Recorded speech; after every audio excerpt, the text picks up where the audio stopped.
നമസ്കാരം. Raf talk ഫുട്ബോളിലേക്ക് ഇവർക്കും സ്വാഗതം. ഫിഫ വേൾഡ് കപ്പിൻ്റെ റൗണ്ട് ഓഫ് 16 ഇന്ന് ഫ്രാൻസ് പരാഗ്വയുമായിട്ട് ഏറ്റുമുട്ടുകയാണ്. ഇന്നെന്ന് പറയുമ്പോൾ നമുക്ക് ഇന്ത്യൻ സമയം നാളെ പുലർച്ചെ 2:30 ഈ കളിയുള്ളത്. ജർമ്മനിയെ നാട്ടിലേക്ക് കെട്ടിച്ചവരാണ് പരാഗ്വെ. അതുപോലെ അവർ ഫ്രാൻസിന് പണി കൊടുക്കുമോ എന്നുള്ളതാണ് ചോദ്യം. പക്ഷേ ജർമ്മനിയല്ല ഫ്രാൻസ്. ഫ്രാൻസ് ഇപ്പോൾ മിന്നും ഫോമിലാണ്. പരാഗ്വയുടെ കോച്ച് ഗുസ്താവോ അൽഫേറോ, അർജൻറ്റീനക്കാരനായിട്ടുള്ള അൽഫേറോ പറയുന്നു, ഇടിമിന്നലാണ് ഫ്രാൻസ്. ഇടിയും മിന്നലും അതാണ്, അതോടൊപ്പം സ്റ്റോമും എല്ലാം കൂടി ചേർന്നിട്ടാണ്. സ്റ്റോം വിത്ത് ലൈറ്റ്നിങ്, അങ്ങനെയാണ് അദ്ദേഹം വിശേഷിപ്പിച്ചത്. ഫ്രാൻസിൻ്റെ മുന്നേറ്റ നിര ഒരു വെള്ളിടി പോലെ അങ്ങ് വെട്ടിപ്പോവും, ഞെട്ടിച്ചങ്ങ് കടന്നു പോകും. അതിനെങ്ങനെ തടയും പരാഗ്വേ എന്നുള്ളതാണ് ചോദ്യം. പരാഗ്വയുടെ ഡിഫൻസിൻ്റെ മികവ് തന്നെയാണ് അവരെ ജർമ്മനിക്ക് മുന്നിൽ വിജയശ്രീലാളിതരാക്കി മാറ്റിയത്. പ്രത്യേകിച്ച് അവരുടെ ഗോൾ കീപ്പറുടെ പ്രകടനം നമ്മൾ എടുത്തു പറയുകയും വേണം. എന്നാലും ഗുസ്താവോ അൽഫേറ പറഞ്ഞിട്ടുള്ള വാക്കുകളിലേക്കൊന്ന് പോകാം. അദ്ദേഹത്തിൻ്റെ കുഞ്ഞുനാളിലെ അനുഭവങ്ങൾ കൂടി ചേർത്തിട്ടാണ് പറയുന്നത്. അദ്ദേഹം ബ്യൂണസ് അയേഴ്സിൽ നിന്ന് ഏതാണ്ട് ഒരു 500 കിലോമീറ്റർ ദൂരെയുള്ള റഫേല എന്ന് പറയുന്ന സ്ഥലത്ത് നിന്നുള്ള ആളാണ്. അപ്പോൾ അവിടെയൊക്കെ അദ്ദേഹത്തിൻ്റെ കുട്ടിക്കാലത്ത് ഇടിവെട്ടുന്ന സമയത്ത് ചെയ്തിരുന്ന കാര്യങ്ങൾ ഓർമ്മിച്ചുകൊണ്ടാണ് ഇന്നലെ പ്രസ് കോൺഫറൻസിൽ അദ്ദേഹം സംസാരിച്ചത്. അദ്ദേഹം പറയുന്നു, ഞാനൊരു ഗ്രാമപ്രദേശത്തുകാരനാണ്. ഞങ്ങളുടെ നാട്ടിൽ ഈ കാറ്റും മഴയും അതുപോലെ ഇടിവെട്ടുമൊക്കെ ഉണ്ടാകുന്ന സമയത്ത് ഏതെങ്കിലും ഒരു അഭയകേന്ദ്രം, ഒരു ഷെൽട്ടർ തേടി പോകണം. പറ്റുമെങ്കിൽ അങ്ങനെ ഒരു ഷെൽട്ടറിൽ പോയിരിക്കണം.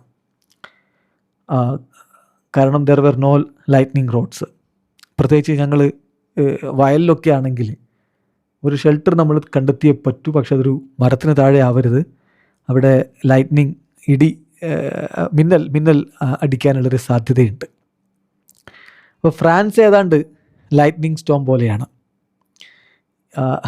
ആ രൂപത്തിൽ അതിൻ്റെ മിന്നൽ ഏത് വഴിക്കും വരാം. Coming from all directions. കൃത്യമായൊരു സെൻറ്റർ ലക്ഷ്യം വെച്ചത് വരും. ഗോൾ മുഖത്തിൻ്റെ സെൻറ്റർ ലക്ഷ്യം വെച്ചിട്ട് എല്ലാ നീക്കങ്ങളും വരും. സോ ഒരു സ്റ്റോം നമ്മുടെ നേരെ വരികയാണ്, ഒരു ഇടിവെട്ടൽ നമ്മുടെ നേരെ വരികയാണ്.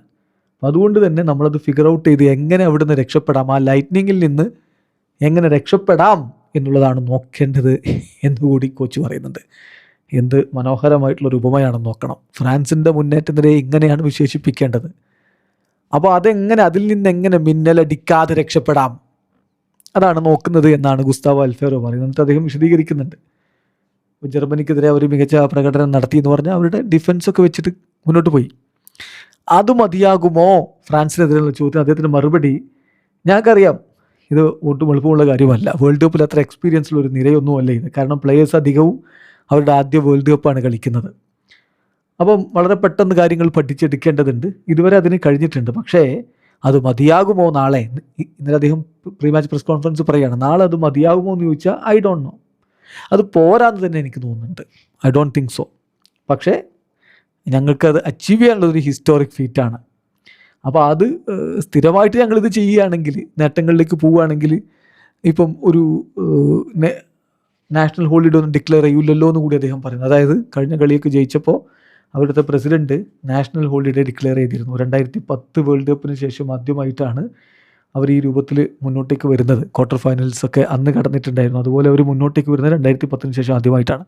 അപ്പോൾ ഇത്തരം ഒരു നേട്ടം ഉണ്ടായപ്പോൾ രാജ്യത്ത് പബ്ലിക് ഹോളിഡേ പ്രഖ്യാപിച്ചിരുന്നു.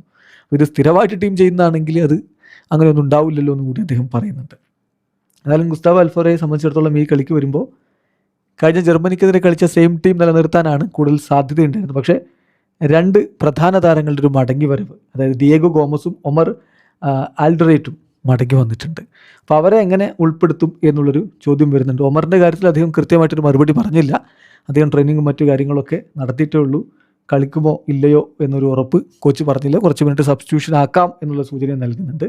ആൽഡറേറ്റ് അന്ന് ഇപ്പോൾ നമുക്കറിയാലോ, ഈ ടീമിനെ മുന്നോട്ട് പോകണമെങ്കിൽ പകരം ആരെ കളിപ്പിക്കണം എന്നുള്ളൊരു ചോദ്യമുണ്ട്. സോ അതിൽ ആൽഡറേറ്റിൻ്റെ കാര്യത്തിൽ എന്ത് തീരുമാനമെടുക്കുന്നത് കണ്ടറിയണം. ഇപ്പോൾ ഇവിടെ നമ്മൾ മനസ്സിലാക്കേണ്ട ഒരു കാര്യം, ജർമ്മനിക്കെതിരെ അവരെടുത്ത ആ രീതി, കട്ടക്ക് ഡിഫെൻഡ് ചെയ്ത് നിൽക്കുക, കളി എങ്ങനെ വലിച്ച് നീട്ടിക്കൊണ്ടുപോയിട്ട് എക്സ്ട്രാ ടൈമിലേക്ക് പോയിട്ട് കഴിയുമെങ്കിൽ ഷൂട്ടൗട്ടിലേക്കൊക്കെ പോകുക എന്നുള്ളതായിരിക്കും അവരുടെ ലക്ഷ്യം. പക്ഷേ ജർമ്മനി പോലെയല്ല ഫ്രാൻസ്. ഞാൻ വീണ്ടും ഓർമ്മിപ്പിക്കുന്നു, അവരുടെ വെടിച്ചിൽ അറ്റാക്കിംഗ് നിരക്കെതിരെ അല്ലെങ്കിൽ ഒരു മിസൈൽ ആക്രമണ നിരക്കെതിരെ എത്ര നേരം ഇങ്ങനെ ഡിഫെൻഡ് ചെയ്ത് പിടിച്ചേക്കാൻ പറ്റും? Just wait and C.